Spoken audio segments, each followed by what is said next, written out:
ठोकर खा रहे हैं, कभी कांग्रेस की सरकार, कभी बीजेपी की सरकार, कभी जेडीएस की सरकार। अरे कब तक इनको देखोगे, कब तक इनको बदलते रहोगे, कब तक अदला बदली का खेल खेलते रहोगे? अब अदला बदली नहीं करनी है, अब कर्नाटक प्रदेश बदलाव मांग रहा है। इस देश में बहुजन समाज पार्टी की सरकार मांग रहा है। अब इस कर्नाटक प्रदेश में सत्ता परिवर्तन करके दिखाना, हमें परिवर्तन लाना है, ना कि अदला बदली का खेल खेलना है। अब अदला बदली का खेल कर्नाटक प्रदेश में नहीं चलेगा, अब सत्ता परिवर्तन होगा। कर्नाटक प्रदेश में हमें सरकार बनानी है।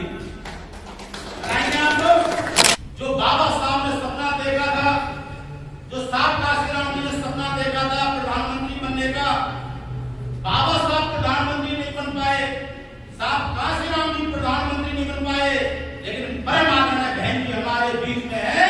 हम लोगों को उनको प्रधानमंत्री बनाने के लिए इधर कर्नाटक में 2028 में चुनाव है विधानसभा का, वो चुनाव हम लोगों को जीतना है, हमें अपने विधायक जीतने हैं। अगर आप लोगों ने 10-20 के बीच में भी विधायक आपने जीत लिए, तो मैं दावे के साथ कहता हूं सरकार बहुजन समाज पार्टी बनेगी, ना कांग्रेस पार्टी बनेगी, ना बीजेपी की बनेगी, ना जेडीएस की बनेगी, सरकार बहुजन समाज पार्टी की बनेगी। इसलिए आप लोगों को थकना नहीं है, हारना नहीं है, आप लोगों को निराश नहीं होना है, क्योंकि परमात्मा बहन जी कभी किसी से डरती नहीं, कभी किसी के सामने झुकी नहीं, कभी बहन जी रुकी नहीं। बहन जी ताकतवर है, बहन जी स्वाभिमानी है। हम लोगों को भी ना झुकने वाला, ना झुकने वाला, ना दबने वाला, ना डरने वाला स्वाभिमानी कार्यकर्ता बनना है, ताकतवर कार्यकर्ता बनना है, मजबूत कार्यकर्ता बनना है। हम लोगों को बहुजन समाज पार्टी की सरकार कर्नाटक में बनानी है।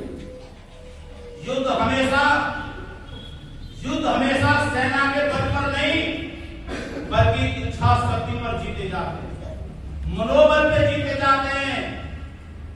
हम लोगों का यदि मनोबल मजबूत है, हम लोगों की इच्छा शक्ति यदि मजबूत है, तो हम कर्नाटक प्रदेश में अपनी सरकार बनाएंगे और परमात्मा बहन जी को 2029 में इस देश का प्रधानमंत्री भी हम लोग बनाएंगे। ऐसा संकल्प हम लोगों को आज मान लेना है, लेना है।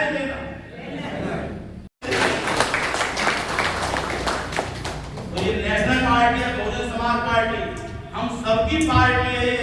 ये पार्टी के साथ साथ में आंदोलन है हमारे संत गुरु महापुरुषों का।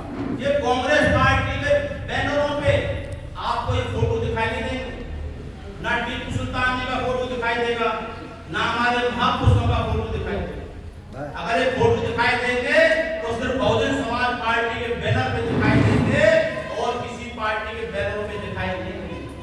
इसका मतलब ये हुआ कि उन लोगों का विश्वास हमारे महापुरुषों में नहीं है। क्या नहीं?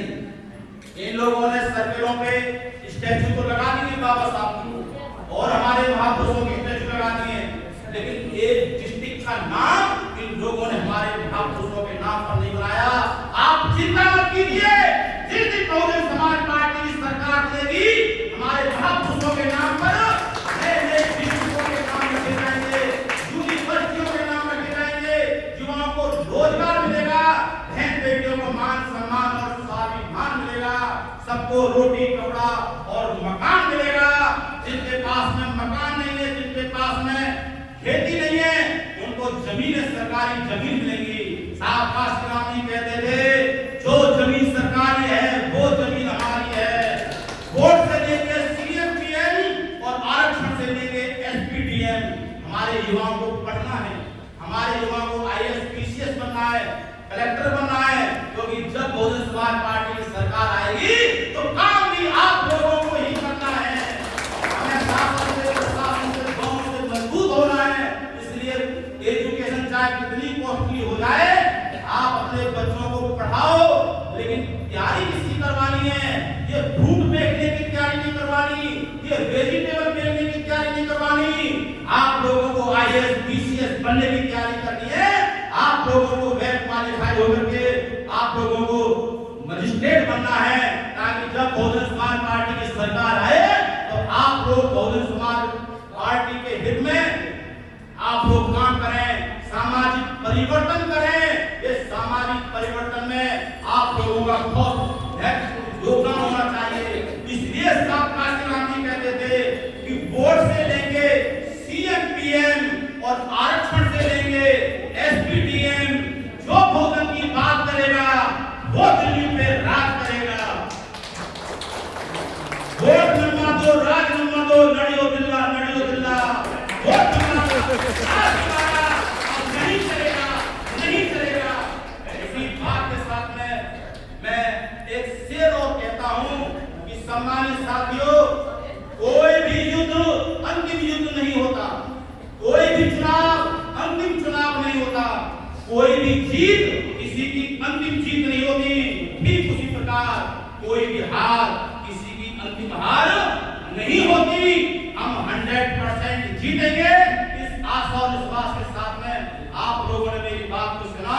मैं तहे दिल से आप लोगों का अपनी दिल की गहराई से धन्यवाद करता हूं और अगेन आपको रिपब्लिक डे की हार्दिक बधाई, शुभकामनाएं। धन्यवाद। जय हिंद।